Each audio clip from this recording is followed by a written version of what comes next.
Oke, halo semuanya, Tachia ya. Jadi setelah kalian tadi sudah menonton videonya, ya, sudah menonton videonya.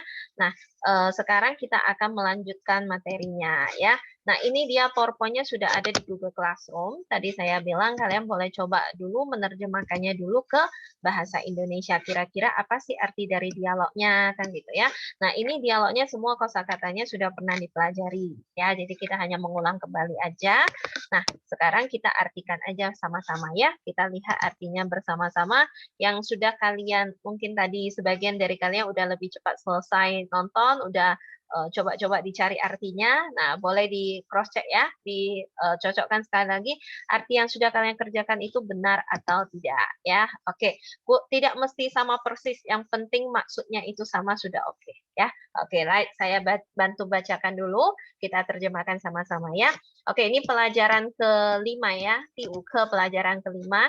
Cuma karena bab 5-nya agak panjang, jadi saya pisah dia menjadi 2 video ya. Video yang pertama tadi tentang kosakata, ini tentang dialog. Nah, kita mulai ya. Ana, Cece, ni hao. Ana itu pastinya nama orang ya, namanya Ana. Cece, waktu kita belajar hubungan keluarga ada kita pelajari hari itu. Apa itu artinya Cece? Kakak. Perempuan. Iya, kakak perempuan, kakak ya. Jadi Ana, Cici itu artinya kakak Ana. Nah, ini bisa aja kamu ganti dengan nama yang lain. Misalnya kakak kamu namanya bukan Ana, ya kan? Nah, namanya yang lain bisa diganti. Yang lain misalnya Siti Cici, Amina Cici, Amina, siapa lagi? Mali, Cici, Mary misalnya, dan sebagainya lah ya. Bisa diganti yang lain ya. Ana, Cici, ni hao. Halo kakak Ana, katanya ya. Ni hao itu kan halo. Ni hao Xiaoming. Halo Xiaoming. Xiaoming ini juga nama orang ya. Oke, ini kan namanya ya. Ini Ana, ini Xiaoming ya. Oke, halo Xiaoming. Ni yao qu na? Apa itu artinya ni yao qu na? Baik, apa artinya? Kamu mau pergi kemana? Mau pergi kemana? Katanya. Jadi, ni itu kamu, yao itu mau, cu itu pergi, na itu mana. Ni yao qu na? Kamu mau pergi kemana? Ya, dijawab sama Xiaoming, dibilangnya, 我要去学校上课. Inilah judul bab 5 kita. 我要去学校上课 ya. 我 itu saya, yao itu mau, cu itu pergi, 学校 itu sekolah. 上课 itu artinya adalah mengikuti pelajaran ya. 我要去学校上课. Saya mau pergi ke sekolah mengikuti pelajaran. Nina, masih ingat nggak ini? Kalau ada tambah ne di belakang, itu artinya naikkan nadanya jadi pertanyaan. Ya kan? Ni itu kamu. Jadi Nina artinya kamu. Gitu ya. Bagaimana dengan kamu? Nina, kamu. Ini nggak selama-lamanya pasti Nina ya. Bisa diganti yang lain. Misalnya, ni mene, kalian. Wo mene, kita, kami. Lao shi ne, lao shi. Gitu ya kan. Jadi, bagaimana, ini artinya bagaimana dengan titik-titik. Misalnya, ni mene, bagaimana dengan kalian? Ta mene, bagaimana dengan mereka? 我们呢 bagaimana dengan kami? 老师呢 bagaimana dengan 老师? 爷爷呢 bagaimana dengan kakek? Nai-nai ne bagaimana dengan nenek? Jadi subjek di depannya bisa diganti-ganti. Tidak selama-lamanya pasti Nina gitu. Enggak ya. Ini kan kebetulan dia ngomongnya dengan satu orang. Makanya dia bilang, Nina, kamu ya, saya mau pergi ke sekolah mengikuti pelajaran. Kamu, bagaimana dengan kamu? Dijawabnya, 我回家. Apa ini artinya 我回家? Saya mau pulang ke rumah. Ya, saya pulang ke rumah. Kalau saya ganti cianya ini dengan 宿舍, 我回宿舍 artinya? Saya pulang ke asrama. Saya pulang ke asrama atau tempat kos gitu ya. Atau contoh yang lain lagi, 我回教室. Balik kemana? 教室. Ayo. Ke ruangan kelas. Ruangan kelas. Bagus, masih ingat ya. Di sini tadi kosakatanya ada ini. 教室.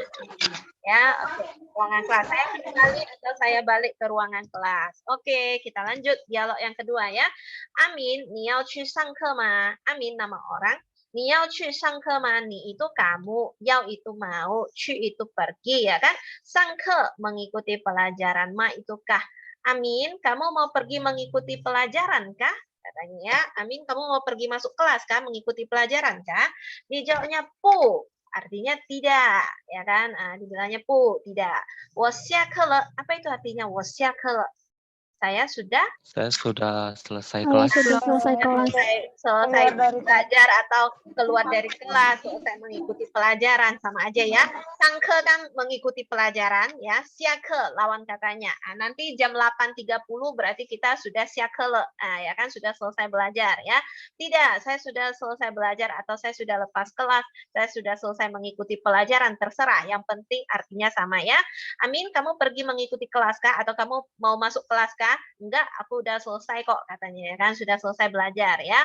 我要去同学家 ya. 我 itu saya, yao itu mau,去 itu pergi, 同学 itu teman sekolah, jia itu rumah. Jadi dibilangnya saya mau pergi ke rumah teman sekolah. Nah, 同学nya bisa kita ganti yang lain, misalnya 我要去我要去 siapa?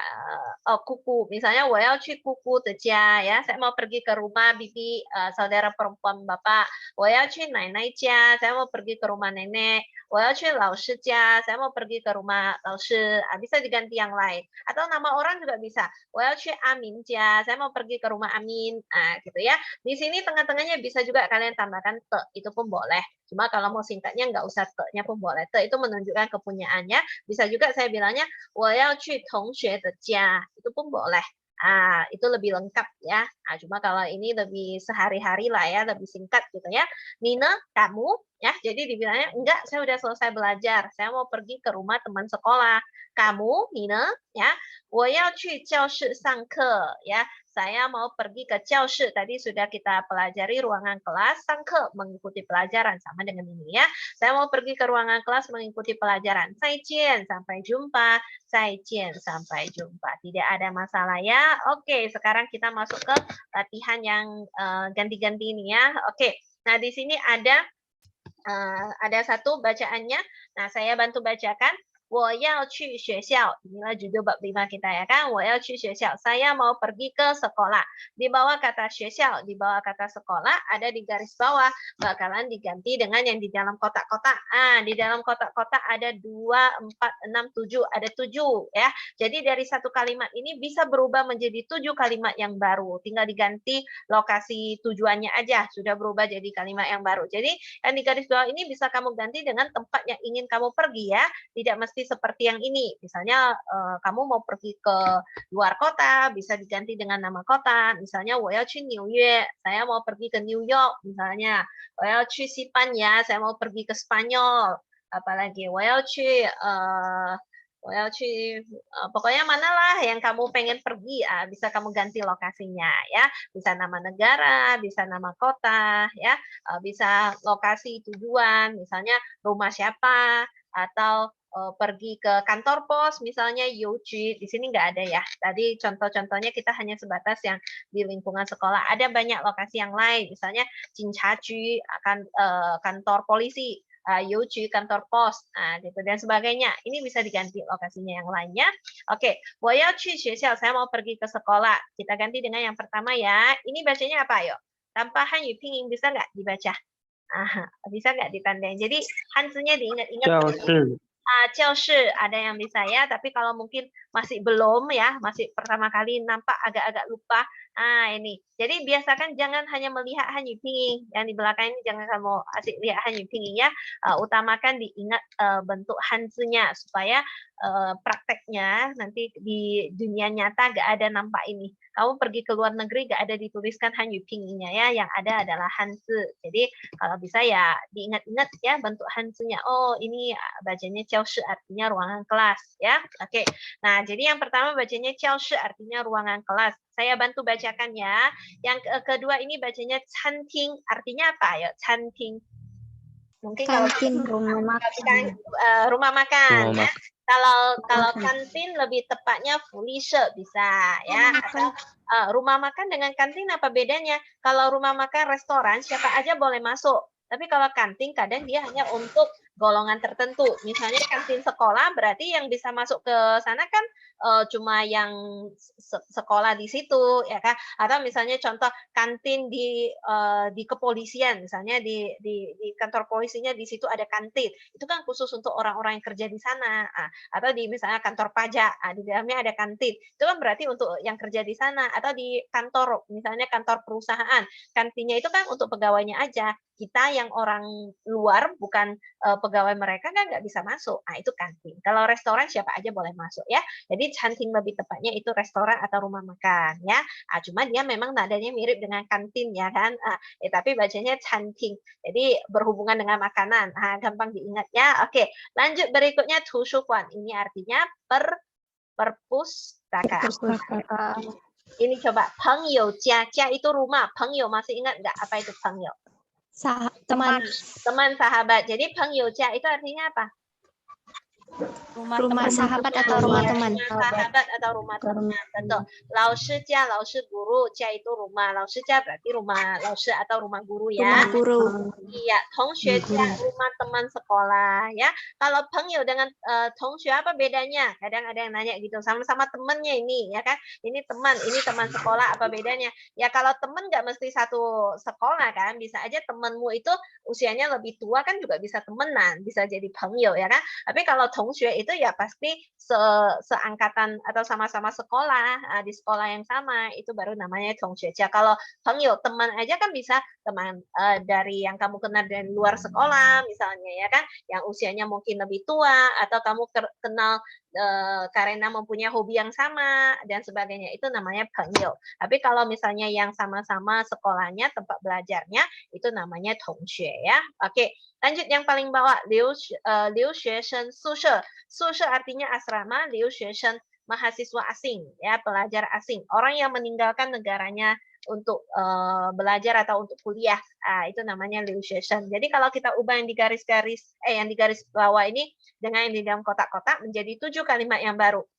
我要去教室, saya mau pergi ke ruangan kelas. 我要去餐厅, saya mau pergi ke restoran. 我要去图书馆, saya mau pergi ke perpustakaan. 我要去朋友家, saya mau pergi ke rumah teman. 我要去老师家, saya mau pergi ke rumah guru. 我要去同学家, saya mau pergi ke rumah teman sekolah. 我要去留学生宿舍, saya mau pergi ke asrama mahasiswa asing atau pelajar asing. Oke, nah jadi ini lokasinya bisa diganti yang lain-lainnya. Bisa juga nama kota, kayaknya di video tadi ada saya kasih contoh kan, nama-nama kota bisa ya, atau nama negara yang lain juga bisa ya. Pokoknya manalah yang kamu pengen pergi, bisa kamu ganti yang di garis bawah ini dengan lokasi yang ingin kamu tuju. Oke, kita lanjut yang kedua ya. Nah, ini tadi sudah ada di bacaannya. Bacanya wo hui jia. Wo hui jia saya pulang ke rumah atau saya kembali ke rumah kan. Nah, di belakangnya ini yang jia ini di garis bawah bakalan diganti dengan yang di dalam kotak-kotak. Tadi waktu kita menerjemahkan pun sudah saya kasih contohnya ya. Cuma ini ada yang lebih spesifik ya. Ini jiaoshi, ruangan kelas. Tadi sudah kita berikan contohnya barusan saja ya. Wo hui jiaoshi, saya kembali ke ruangan kelas. Jadi pulang kembali balik dalam bahasa Mandarin sama bacanya adalah hui ya. Saya kembali ke ruangan kelas. Wo hui waipo jia, saya balik ke waipo. Ayo, hubungan keluarga. Masih ingat nggak? Waipo itu siapa? Mama dan mama. Waipo itu artinya Nenek nenek. Nenek dari mama. ibu. Iya, nenek dari pihak ibu, dari pihak mama ya. Mamanya mama. Itu waipo ya. Rumah nenek katanya. Wo hui waipo jia, saya kembali atau saya balik ke nenek ya. Wo hui daxue sushe, saya kembali atau saya balik ke asrama universitas. Daxue sushe. Kalau yang tadi ini liu xueshen sushe, asrama mahasiswa atau pelajar asing. Kalau yang ini asrama kampus atau universitas ya. Oke, yang ketiga, xiakele. Kita sebentar lagi sudah ini. Xiakele, sudah selesai belajar atau sudah lepas kelas ya. Di bawah kata xiake ada di garis bawah bakalan diganti dengan yang di dalam kotak-kotak. Kotak-kotak ada 2. Yang pertama bacanya huijia, satu lagi bacanya sangke ya. Huijia itu artinya pulang ke rumah, sangke itu artinya mengikuti pelajaran. Jadi kalau saya bilang huijia le berarti sudah pulang ke rumah. Sangkele sudah masuk kelas atau sudah saatnya mengikuti pelajaran. Oke, selesai latihannya. Ada yang ketinggalan? Yang mana artinya kalau ada yang ketinggalan bisa saya ulang. Ada yang mau ditanya? Iwan Kima. Iwan Kima, ada pertanyaan? Ada masalah? Mana yang ketinggalan? 没有问题，老师。没有问题。没有了，是 Itulah baiknya anak Selalu asal ditanya, "有问题吗？没有." Ya kan, selalu tidak ada pertanyaan, no problem ya, 没有问题 ya. Oke, kalau tidak ada pertanyaan, tidak ada masalah, nanti kalau misalnya ada mau ditanya boleh ya, ditanya di grup ya. Kalau tidak ada masalah, kita stop dulu record-nya ya.